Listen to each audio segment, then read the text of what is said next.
atau teknisnya bersekongkol. Memberikan kejutan kepada saya pada hari ulang tahun. Padahal kita nggak ngapa-ngapain gitu. Waktu itu mungkin malas deh, udah tua ngapain ulang tahunan dan lain sebagainya. Kesempatan ini saya ucapkan terima kasih kepada istri saya yang tercinta, anak saya Yonatan, kemudian juga mantu saya Sisil, kemudian Moni mungkin juga ikut sekongkol ini sama Daudi mungkin tidak hadir hari ini karena ada tugas pagi, dia kerja pagi ya. Baiklah, kita mulai. Nah, ini mohon maaf ini karena baru tabnya jadi bingung. Renungan kita pada hari ini kita beri judul adalah Sar Shalom Ba. Itu dalam bahasa Yahudi ya. Dalam bahasa Inggrisnya The Prince of Peace has arrived. Dalam bahasa kita di sini adalah Pangeran Damai sudah tiba. Amin. Ya. Jadi yang agak rancu sedikit ya. Banyak yang menerjemahkan Sar itu adalah raja ya, raja damai, tapi sebetulnya yang paling tepat itu adalah prince, pangeran ya. Karena dia masih bayi, masih perlu waktu, mungkin setelah kebangkitan baru kita menyebut dia raja damai. Itu jadi untuk prince itu, pangeran atau raja itu terserah deh, boleh-boleh aja kita pakai karena sudah berlangsung 2000 tahun yang lalu ya. Tetapi khusus untuk judul Sar Shalom Ba ini nggak bisa dirubah. Yang bisa ngerubah cuman cucu saya. Nanti kalau dia sudah bisa bermain, baru saya bermain dengan Ciluba. Ciluba. Itu bisa dirubah oleh Gwen. Baiklah, mungkin next slide. Renungan kita saya ambil dari Matius 2 ayat 1 sampai 12. Semua mungkin sudah hafal ya dengan perikop ini. Kemarin kita waktu Natal sudah bolak-balik membahas Matius 1 ayat 21. Nah, sekarang saya sedikit maju ke depan, Matius 2 ayat 1 sampai 12. Mungkin karena panjang, kita baca bersama ya. Jadi saya minta tolong untuk yang di sebelah kiri saya membaca yang ayat 1. Sedangkan untuk yang sebelah kanan nanti membaca bersaut-sautan ayat yang kedua. Jadi ganjil di sini, genap di sini. Oke, dalam hitungan 3 kita mulai. Ya, 1, 2, 3. Sesudah Yesus dilahirkan di Betlehem di tanah Yudea dan pada zaman Raja Herodes, datanglah orang-orang Majus dari timur ke Yerusalem. Raja orang Yahudi yang baru dilahirkan itu, kami telah melihat bintangnya di timur dan kami datang untuk menyembah dia. Ketika Raja Herodes mendengar hal itu, terkejutlah ia beserta seluruh Yerusalem. Maka dikumpulkannya semua teman kepala bangsa Yahudi, lalu dimintanya keterangan dari mereka di mana Mesias akan dilahirkan. Mereka berkata kepadanya, di Betlehem di tanah Yudea, karena demikianlah ada tertulis dalam kitab Nabi. Dan engkau Betlehem tanah Yehuda, engkau sekali-kali bukanlah yang terkecil di antara mereka yang memerintah Yehuda, karena daripada mula akan bangkit seorang pemimpin yang akan menggembalakan umatku Israel. Dan Herodes memanggil orang-orang Majus itu dan dengan teliti bertanya kepada mereka, bila mana bintang itu tampak. Kemudian dia menyuruh mereka ke Betlehem, katanya, pergi dan selidikilah dengan seksama hal-hal mengenai anak itu, dan segera sesudah kamu menemukan dia, kabarkanlah kepadaku, supaya aku pun datang menyembah dia. Setelah kata-kata raja itu, berangkatlah mereka dan lihatlah, bintang yang mereka lihat di timur itu mendahului mereka hingga tiba dan berhenti di atas tempat di mana anak itu berada. Ketika mereka melihat bintang itu, sangat bersukacitalah mereka. Masuklah mereka ke dalam rumah itu dan melihat anak itu bersama Maria ibunya, lalu sujud menyembah dia. Mereka pun membuka tempat harta bendanya dan mempersembahkan persembahan kepadanya, yaitu emas, minyak, dan mur. Dan karena diperingatkan dalam mimpi supaya jangan kembali kepada Herodes, maka pulanglah mereka ke negerinya melalui jalan lain. Haleluya, amin. Jadi kita sudah membaca perikop Matius 2 ayat 1 sampai 12. Next slide please, Cik. Ini adalah perikop dari orang Majus dari timur ya. Jadi bisa kita nanti baca di Matius 2 1 sampai 2. Next slide please, C. Orang Majus datang dari timur. Itu menurut perhitungan para ahli, orang Majus ini adalah orang Megi dari Persia ya. Menurut tradisi, jadi bukan di Alkitab ya, mereka bernama Melchior. Melchior ini sering diidentikan dengan memberikan persembahan emas, yaitu menjadikan Yesus adalah raja. Sedangkan Gasper atau Casper itu mempersembahkan kemenyan yang mengidentikan Yesus adalah imam.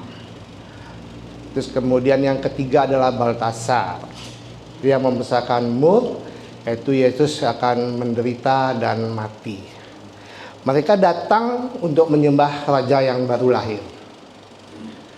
Next slide please, C. Tapi saat ini karena orang Majus itu sudah sering dikhotbahkan, juga di drama-drama Natal sudah banyak gitu, banyak yang komplain, kok Majus lagi. Jadi untuk itu saya memilih tokoh yang juga berada di Matius 2 ini adalah Herodes. Ini jarang loh ya dikhotbahkan ya. Jadi Herodes ini terinspirasi juga salah satunya dari kesaksian Mbak Lia itu, bahwa ayah beliau itu dijuluki Herodes. Tapi kalau menurut saya mungkin julukan Herodes itu cuman sekedar untuk menunjukkan bahwa ayah beliau itu disiplinnya tuh keras sekali. Wah, gini enggak boleh, ini enggak boleh, harus begini, harus begitu. Tetapi Herodes yang di sini itu bukan cuman masalah disiplin aja, tetapi kejam. Kejamnya luar biasa. Istrinya yang paling cantik, ya, dibunuh. Demi apa? Mempertahankan tahtanya. Bedanya Herodes itu dengan Herodes Maria ya. Kalau yang ini memang betul-betul kejam. Oke, next slide.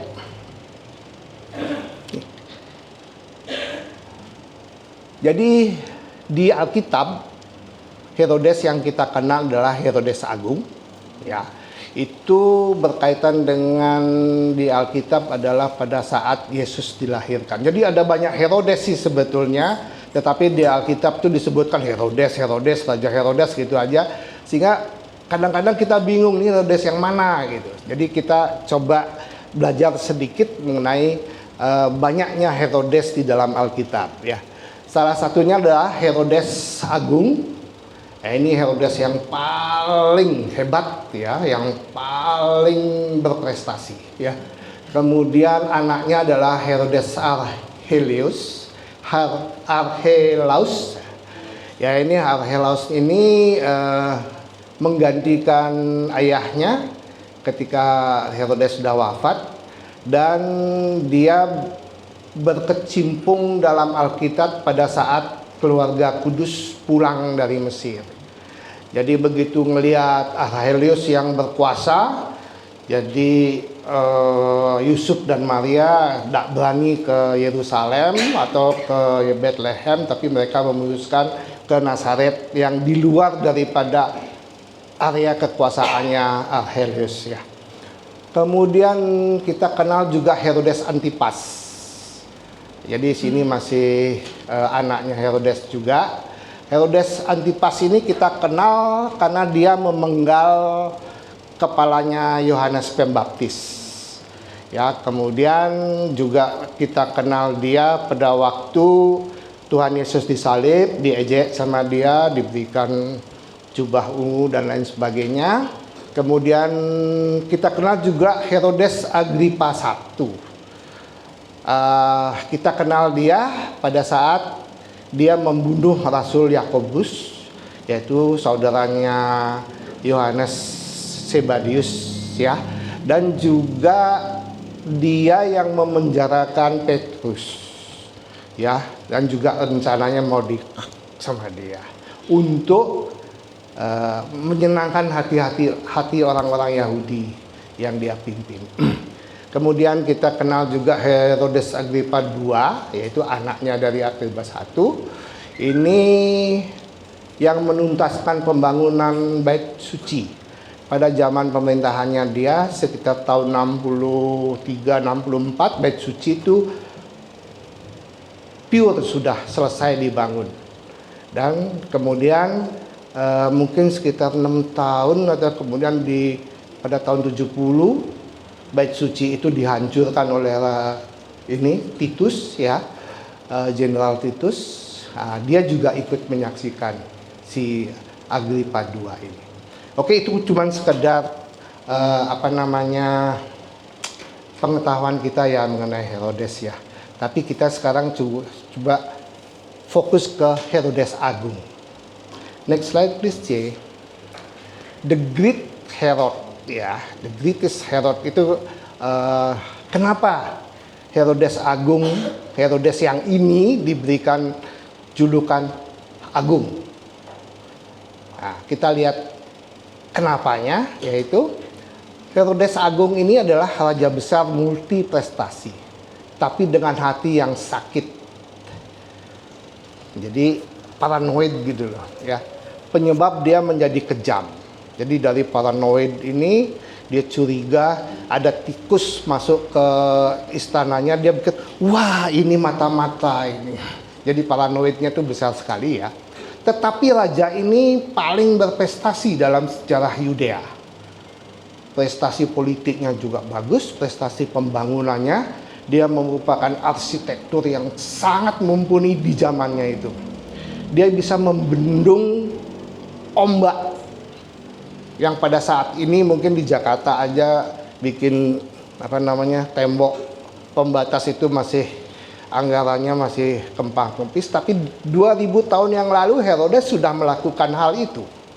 Itulah kehebatannya Herodes sebagai arsitek, sehingga disinilah dia itu disebut sebagai Herodes Agung ya.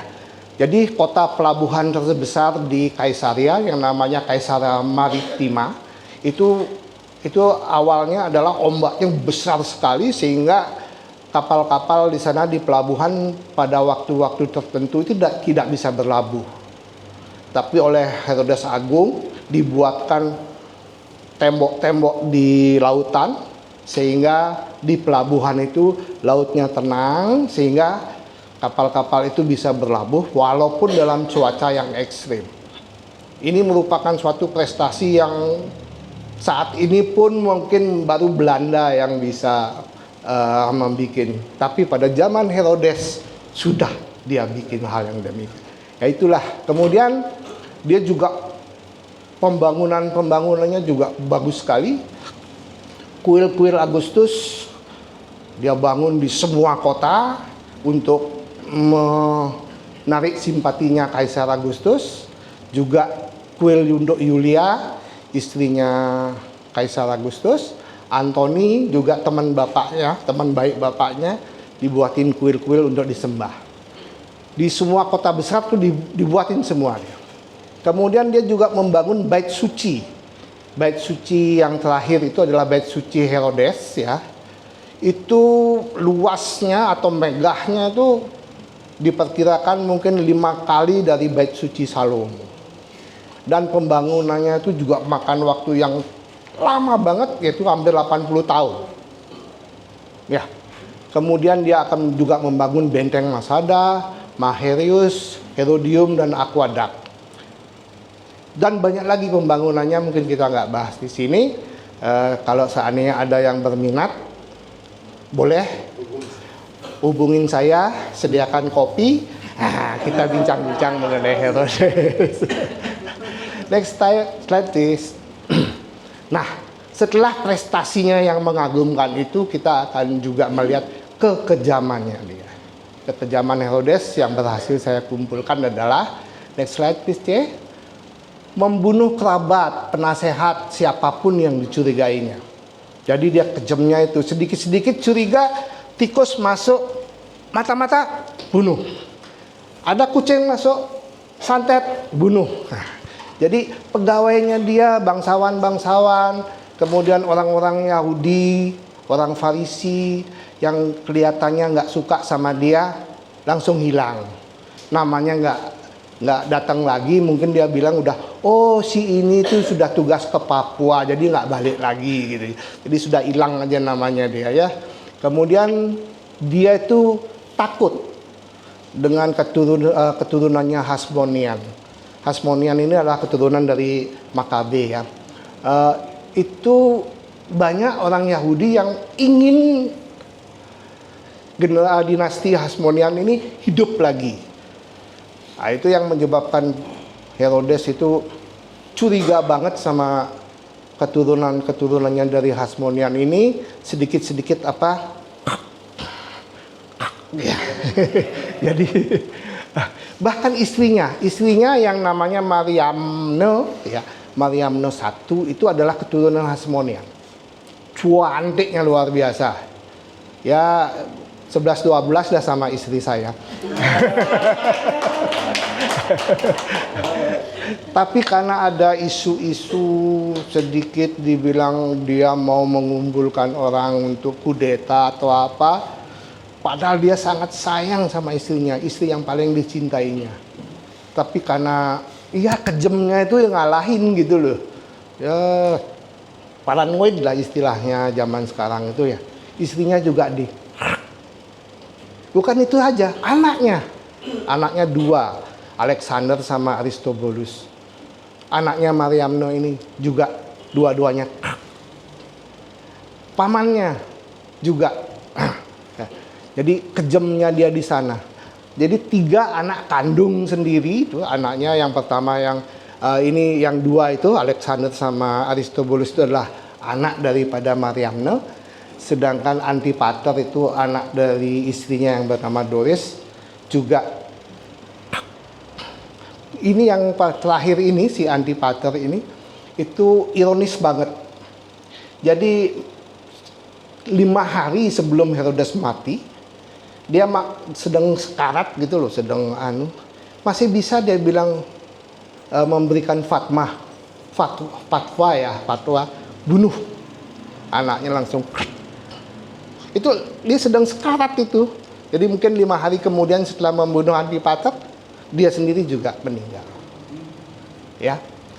Jadi kalau yang di Alkitab mungkin kita kenal adalah memerintahkan pembunuhan massal bayi-bayi di Bethlehem. Itu sudah ditulis sama Rasul Matius ya. Kemudian pada waktu dia mau sekarat, mau meninggal, dia tahu kalau dia meninggal tuh banyak yang suka. Wah, Herodes mati, ini anunya. Makanya dia tuh benci mendengar gitu, di Yeriko dia perintahkan semua pembesar-pembesar Yeriko kalau dia mati langsung dibunuh semuanya. Sehingga nanti akan ada perkabungan nasional.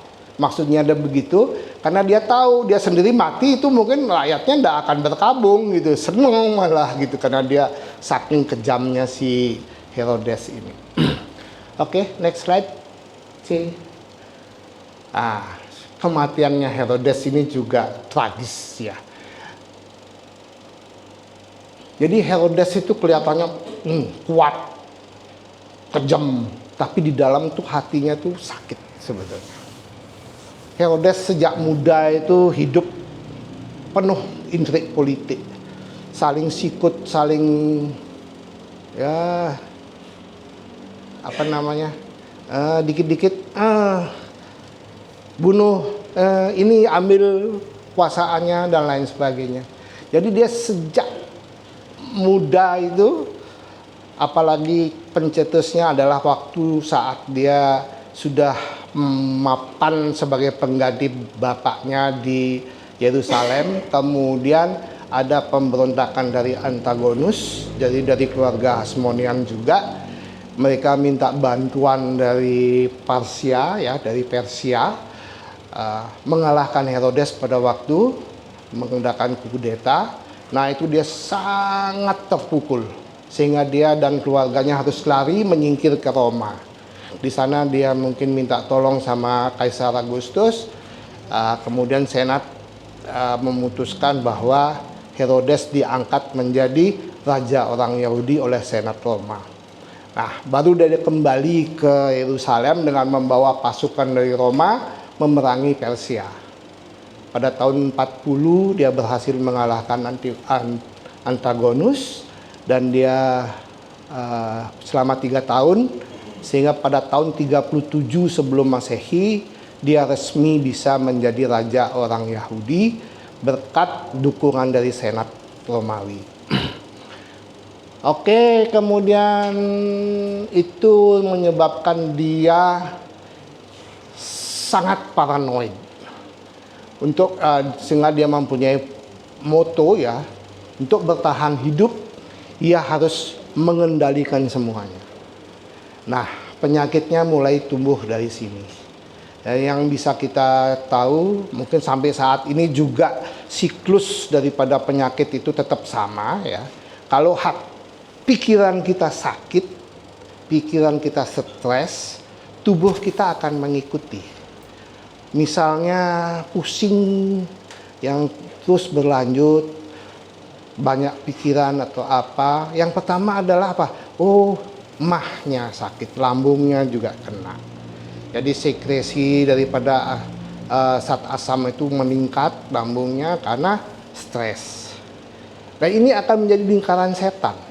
Stres bertambah, sekresi meningkat, lambung lama-lama menjadi sakit, lama-lama menjadi luka, lama-lama ulkus kemudian jadi borok.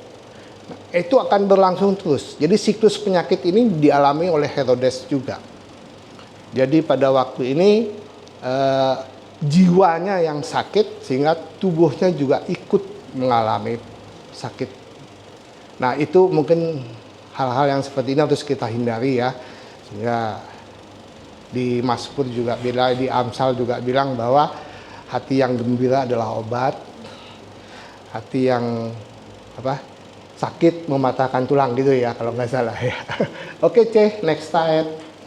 Herodes mulai takut kehilangan kuasanya, takut dikhianati, takut direbut dan semuanya. Nah ini yang sudah membuat dia kejam. Sehingga Kaisar Agustus sendiri yang saat itu adalah kaisar yang paling berkuasa adalah pernah membuat seloroh gini. Oh lebih aman jadi babinya Herodes daripada jadi anaknya.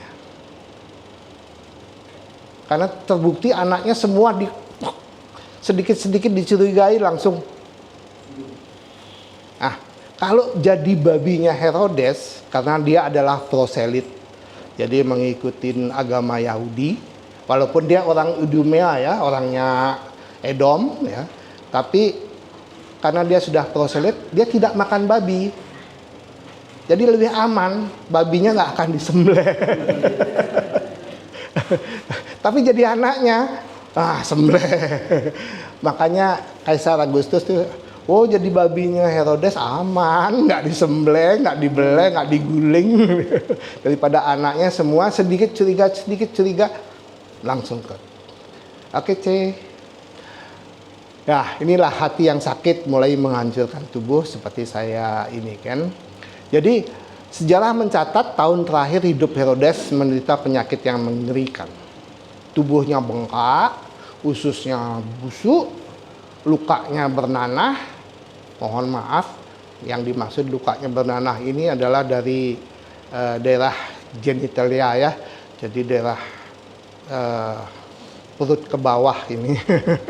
Jadi mungkin ada penyakit kelamin yang diderita sama dia sehingga dia karena tidak diobatin dengan baik sehingga mengeluarkan cacing-cacing.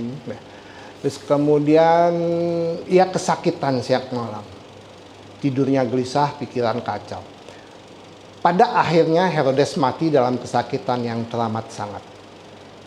Ya, ini yang sudah saya sebutkan tadi ya, 5 hari sebelum dia sedang sekarat itu juga dia masih sempat mengeluarkan fatwa bunuh anaknya sendiri. Itulah kejamnya Herodes ya. Next slide please, C. Tetapi kontras besar terjadi di saat Herodes mati dalam kesakitan dan sangat menderita.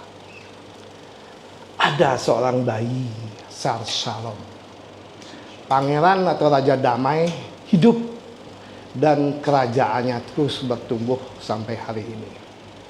Raja damai datang sebagai bayi, datang dengan lembut.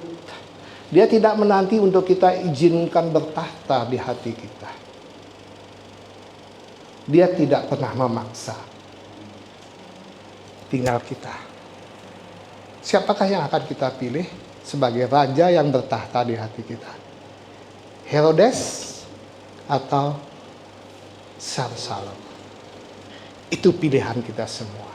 Tetapi saat ini saya menghimbau, mengajak untuk kita memilih Shalom untuk bertahta di hati kita. Terima kasih tepuk tangannya. Oke, C, next slide. Ini masih banyak loh slide-nya. Iyo itu memang hebat itu. Wah, saya buatin slide-nya sampai 26 slide ya. Woi, sakarepmu. Jadi, kalau memang kita di sini di PCC khususnya mau menerima Shalom yang bertahta dalam hati kita, saya tantangan ini adalah mengizinkan Shalom untuk bertahta dalam hidupnya. Keuntungan kedua dari tantangan ini adalah bagi yang ingin memasuki tahun baru 2026 dengan hati yang tenang. Ya, karena sudah Shalom Raja Damai, otomatis kita akan damai. Jadi dengan damai kita akan memasuki tahun 2026 dengan hati yang tenang, ringan, tanpa beban, ya, plong. Terus kemudian tidak ada rasa salah yang menghantui kita. Wih, saya dulu pernah ngejek si Anu ya. Gimana ya perasaannya dia? Jadi masih ada rasa-rasa menghantui kita, rasa nggak enak gitu. Terus kemudian saya pernah berselisih dengan si Anu. Gimana ya? Saya mau minta maaf, malu. Mau ini, gengsi. Nah, gimana ya? Nah, inilah. Jadi kita lihat, Shalom pernah berkata dalam Matius 5 ayat 44. Kasihilah musuhmu dan berdoalah bagi mereka. Sudah ada yang melakukan ini? Sudah ada? Ya. Kalau belum, memang ini ya saya nggak salahkan juga. Ini memang ayat sulit untuk dilakukan. Tetapi ini adalah Salom yang berkata demikian. Ya, kita cari jalan tengahnya ya. Karena ini masih sulit, bagaimana kalau kita mulai yang gampang dulu dah. Mulai yang gampang kita coba lakukan, mulai yang dekat sama kita lah. Jangan musuh dulu dah yang dekat. Misalnya saya punya salah sama istri saya ya. Jangan gengsi, oh, itu kan istrinya dia yang harus mengerti. Jangan begitu, tapi kita istriku yang baik, yang cantik, maafkan saya. Nah itu seperti itu. Kita ya iniin yang dekat dulu dah anunya. Next slide please, C. Jadi bukan ya kita coba menerapkan ayat ini kepada relasi-relasi kita, teman-teman kita yang saat ini hubungannya sedang membeku. Mungkin sedang apa ya, gencatan senjata atau apa ya, sedang tidak berkomunikasi.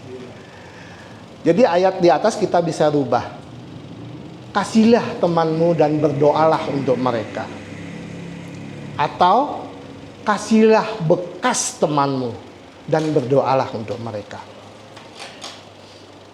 Berdoalah untuk temanmu, bukan agar dia berubah. Tuhan, ubah dia biar dia jadi baik. Bukan. Tetapi kita berdoa, Tuhan, tolong hati saya dilembutkan, gengsi saya diturunkan. Jadi doakan, bukan untuk menang-menangan gitu loh maksudnya. Jadi kita yang minta untuk berubah kepada Tuhan, sehingga nanti Tuhan akan memberikan kita kelembutan hati, rasa damai. Apalagi Anda benar-benar sudah menerima Raja Damai di hati Anda. Nah, damai itu akan mengalir dalam hidup kita. Next slide sih. Ya, tantangan itu adalah berupa gerakkanlah jempolmu. Ini gampang tuh banget tantangannya. Jadi kita baca di Roma 12 ayat 18. Sedapat-dapatnya, kalau hal itu tergantung padamu, hiduplah dalam perdamaian dengan semua orang. Ya, tidak perlu kalimat panjang. Jadi gerakkan jempolmu, ya, tidak perlu kita menghakimi, tidak perlu kita bela diri. Oh, aku soalnya begini loh, soalnya begini ya. Kamu harus begini ya. Cukup ketik satu pesan singkat. Contohnya seperti ini. Misalnya Anda punya teman namanya Eti. Eti, aku rindu kita berdamai. Udah, itu aja sudah, langsung send, kirim sudah. Atau Aci, aku mau membuka lembaran baru denganmu. Nah itu juga langsung kirim aja, nggak usah macam-macam lagi, nggak usah dibilang alasan apa. Wah, ada yang ketawa di belakang. Mohon maaf. Kemudian ini contoh loh ya ini. Yanti, aku rindu bernyanyi bersamamu lagi gitu. Ya udah ketik aja gitu. Yang harus kita lakukan dulu cuman udah gerakkan jempol, kirim pesan, udah apapun hasilnya biar Tuhan yang menentukan nanti. Karena penghakiman, pembalasan, apa berkat itu adalah semua berkat daripada Tuhan. Ya. Mungkin kita bisa baca nanti di Roma 14 ayat 10 sampai 12. Ini Roma 14 ini mungkin favoritnya Kodani ya. Dia pernah membahas kita di 14 apa di 12 ya. Nanti kalau mau nanya-nanya mengenai Roma ini mungkin bisa hubungin Kodani. kita pernah bahas ini ayat ini soal penghakiman sebagai siapakah kita sehingga kita berhak menghakimi orang lain gitu. Siapakah kita? Karena orang-orang itu adalah miliknya Tuhan Yesus. Bukan milik kita. Kita tidak berhak menghakimi mereka. Yang berhak menghakimi kita adalah Tuhan Yesus yang menciptakan kita. Ya, untuk lebih lengkapnya nanti bisa ngubungin Kodani di WA aja.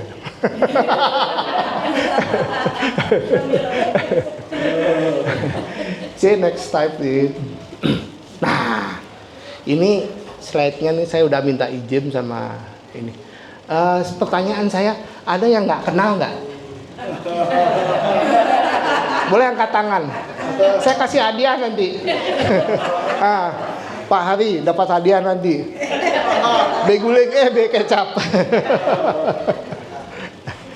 Jadi pesan Natal yang disampaikan oleh Bapak Gembala adalah Natal, kesempatan untuk memperbarui komitmen. Nah, di sini kita memperbarui komitmen kita, sehingga kita bisa memasuki tahun 2026 dengan yang saya sebut tadi, plong, tanpa beban. Ya, jangan hanya merayakan, tetapi izinkan Kristus lahir dalam hati. Saya tambahkan sedikit, jangan hanya merayakan, tetapi undang Kristus lahir dalam hati. Undang Kristus bertahta dalam hati kita. Itu saya cuma mengingatkan pesan Natal yang disampaikan oleh Bapak Gembala. Semua kita ejawantahkan dengan tindakan-tindakan nyata. Mulai saat ini kita akan menyambut tahun 2026 dengan hati yang penuh sukacita, ringan, plong, tanpa beban. Next slide please. Jadi juga di sini kita lepas sebagai komitmen baru kita memasuki tahun 2026. Kita harus melepaskan hak kita untuk membalas. Yang kita bisa baca di Roma 12 ayat 19. Sehingga tutup tahun ini kita ambil keputusan. Aku memilih damai daripada menang. Oleh karena itu, aku undang Shalom bertahta di hatiku. Ini komitmen kita yang baru untuk memasuki tahun 2026. Next slide please, C. Ya, mari kita berdoa. Ya, doanya adalah doa bersama. Ya, jadi kita memasuki tahun 2026 4 hari lagi, tetapi kita berdoa saat ini bahwa kita akan memperbaharui komitmen kita sesuai dengan arahan Bapak Gembala. Oleh karena itu, karena kita berdoa bersama, jadi bukan saya yang mendoakan ya. Jadi saya juga turun ke mimbar, kita bangkit berdiri, kita baca bersama, kita berdoa bersama. Jadi kita berdoa mulai hitungan yang ketiga ya. 1, 2, 3. Tuhan Yesus Sang Shalom. Kami ingin menutup tahun ini bukan dengan pesta, tapi dengan pembersihan hati. Sehingga masuki tahun baru nanti hati kami plong, tanpa beban, tanpa rasa bersalah, tanpa ada rasa tertuduh. Kami lepaskan dendam, iri hati, dan salah paham. Kami sediakan hati bagi Shalom untuk bertahta. Pimpin kami melangkah dengan damai dan hati yang bersih memasuki tahun 2020 dengan langkah baru yang Shalom ve Shalom. Amin. Terima kasih. Silakan duduk.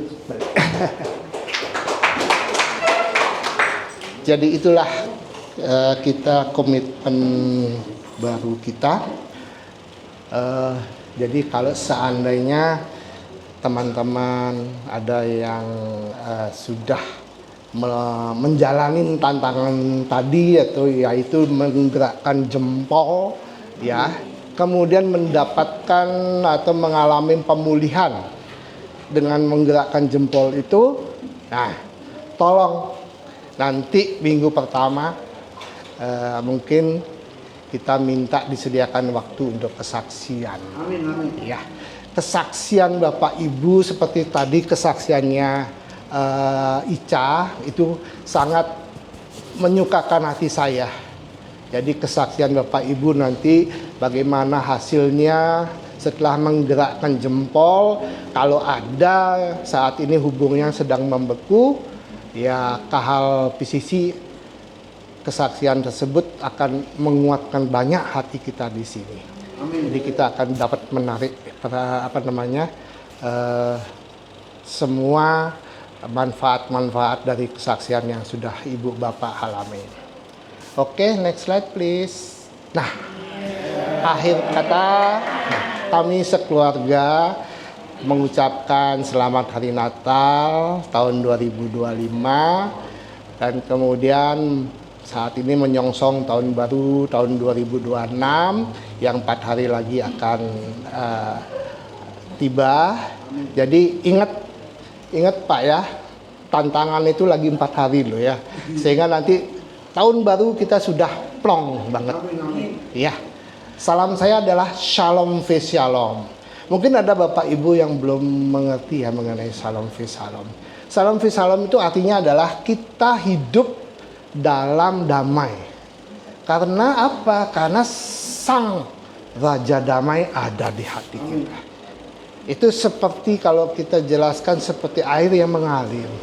Kalau kita mempunyai sumber air yang jernih, ya mengalir walaupun keran, nah, kita sebagai keran atau pipa itu kotor luar biasa, tapi lama-lama air yang jernih ini akan membersihkannya dan kita akan mengeluarkan, kita sebagai keran mengeluarkan air yang bersih. Walaupun mungkin awal-awalnya akan keluar kotoran-kotoran, tetapi lama-kelamaan Raja Damai bertahta dalam hati kita karena kita juga akan mengeluarkan damai sejahtera sehingga bisa menjadi kesaksian untuk kita sebagai penganut Kristiani.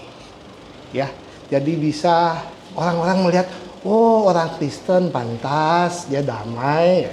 Jadi itulah tujuannya kita sebagai orang Kristen sehingga memberikan kesaksian-kesaksian yang positif. Terima kasih. Terima kasih. Saya kembalikan ke bawah.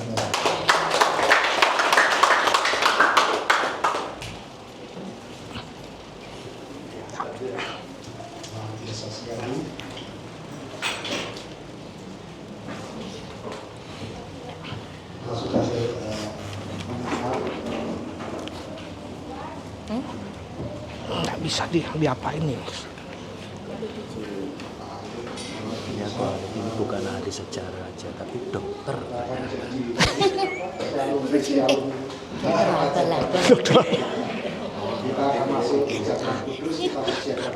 Dokter tanpa apotek. Untuk menerima tubuh dan darah Tuhan Yesus. Dia dapat hambamu ada roti dan anggur. Hamba bawakan hadiratmu ya Tuhan. Dan hamba mohon kiranya berkat dari kota Bapa turun atasku. Dan kami terima dengan iman menjadi tubuh dan darah Tuhan Yesus. Berkati hamba-hambamu biarlah mereka boleh menjadi berkat dan berkati juga sikap jemaat ya Tuhan. Layakan dan kami terima tubuh dan darah Tuhan Yesus. Amin. Amin.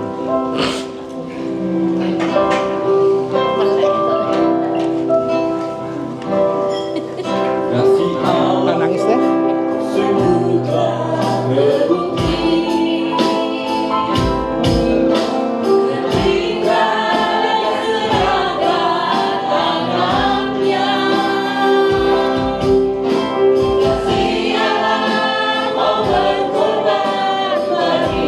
Itu kan kado.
melakukan perjamuan kudus, kita persiapkan hati kita menerima tubuh dan darah Tuhan Yesus. Akanlah tubuh dan darah Tuhan Yesus tinggi-tinggi. Kami mengucap syukur untuk tubuh Tuhan Yesus yang terpecah di Kalvari sebagai bukti nyata akan kasih Bapa kepada kami sekalian umat-Mu. Kami sungguh sangat percaya tubuh Tuhan Yesus adalah benar-benar makanan yang memberikan kami hidup kekal. Saudara, apakah sungguh percaya yang di tangan saudara adalah tubuh Tuhan Yesus? Amin. Amin. Mari kita makan bersama Dalam nama Tuhan Yesus.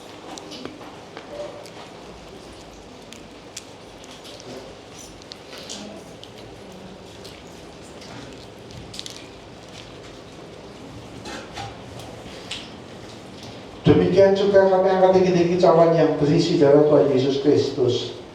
Kami sungguh sangat percaya bahwa darah Tuhan Yesus adalah benar-benar minuman yang telah mengampuni dan menebus kami dari kuasa dosa. Saudara, apakah sungguh-sungguh percaya bahwa di tangan saudara adalah darah Tuhan Yesus? Amin. Amin. Mari kita minum Dalam nama Tuhan Yesus Kristus.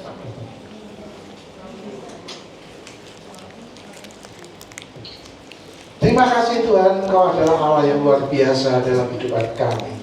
Kami percaya Tuhan bahwa kami akan menghadapi setiap masalah ataupun apapun yang terjadi dalam kehidupan kami bersama dengan Engkau. Karena tubuh dan darah-Mu menyatu dengan tubuh darah kami.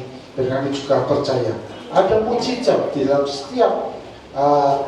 setiap kami melakukan perjamuan ini Tuhan. Kami percaya, kami serahkan semuanya dalam kasih karunia-Mu Tuhan. Dan kami juga hidup dalam kasih di dalam nama Tuhan Yesus. Haleluya. Amin. Amin. Amin. Silakan duduk. Saatnya kita akan mempersiapkan untuk melambur di hadapan Tuhan. Silakan.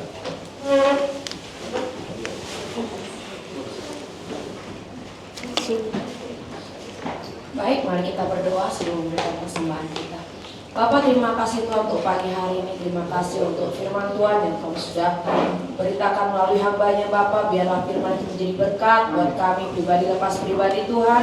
Biarlah kami melewati tahun ini dan menyambut tahun depan penuh dengan pengampunan, sukacita dan damai sejahtera Bapa. Terima kasih Tuhan, kami juga akan memberikan persembahan kami pagi hari ini Bapa. Engkau yang menyucikan, kuduskan tangan kami yang memberikan persembahan Bapa. Biarlah Tuhan apa yang kami berikan bisa untuk memberkati tempat ini, memberkati pelayanan kami di tempat ini Bapa. Berikan juga berkat untuk setiap kami Tuhan dalam usaha dan pekerjaan kami. Sehingga setiap senantiasa Tuhan kami bisa memberkati dan diberkati Bapa. Terima kasih Tuhan Yesus, terima kasih.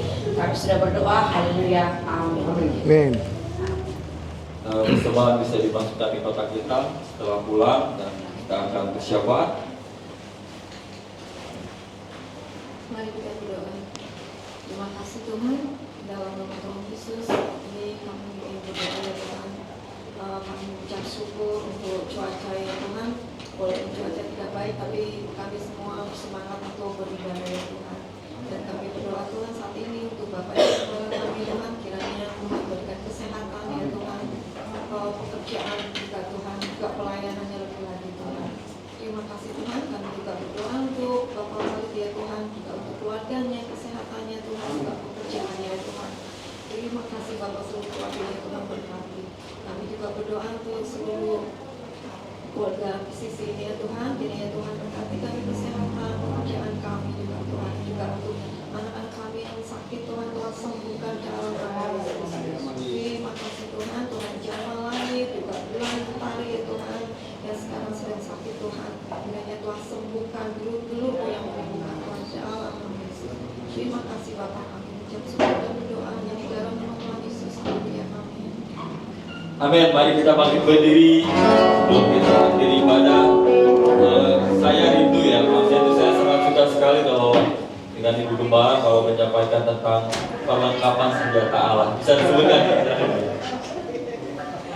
Ya, saya senang sekali dengan perlengkapan senjata Allah ini. Karena saya betul-betul membuktikan bagaimana dengan perlengkapan senjata Allah ini kita bisa menang bersama Yesus. Ya. Jadi kita memakai ketopong keselamatan, kemudian kemudian berbaju zirah keadilan, membawa perisai iman, kemudian membawa pedang roh, yaitu dengan setiap hari kita membaca firman Tuhan, kemudian berkasihkan kerelaan menceritakan Injil damai sejahtera. Jadi kita terus harus menceritakan kebaikan Tuhan, kemurahan Tuhan. Mungkin orang yang kita Injil itu belum tentu kita bisa menerima, tapi apa yang kita tabur Tuhan pasti memberikan ajaran baru. Terima kasih.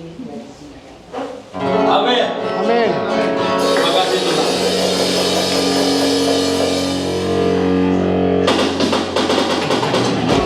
Haleluya.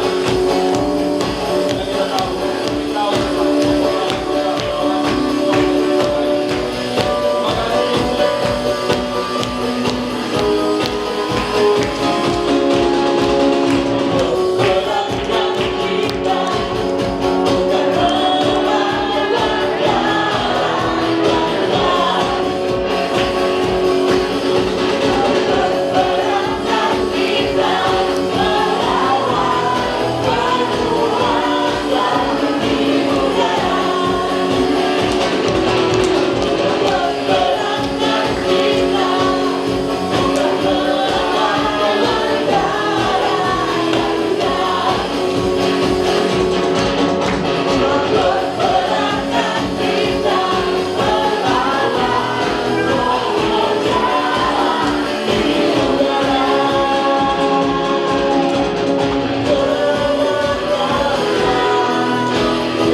kita akan mengakhiri ibadah siang hari ini. Kita akan terima berkat. Angkatlah hati ibu, bapak, ibu, saudara kepada Tuhan Yesus, jemaat yang terkasih. Ulanglah dan terima berkat anugerah dari Allah Bapa, kasih sayang dari Kristus Yesus Tuhan kita, penghiburan dan kekuatan dari Roh Kudus kiranya menyertai kita semua mulai siang hari ini sampai Maranatha, yaitu Tuhan Yesus datang kedua kalinya. Yang percaya katakan bersama. Amin. Amin. Amin.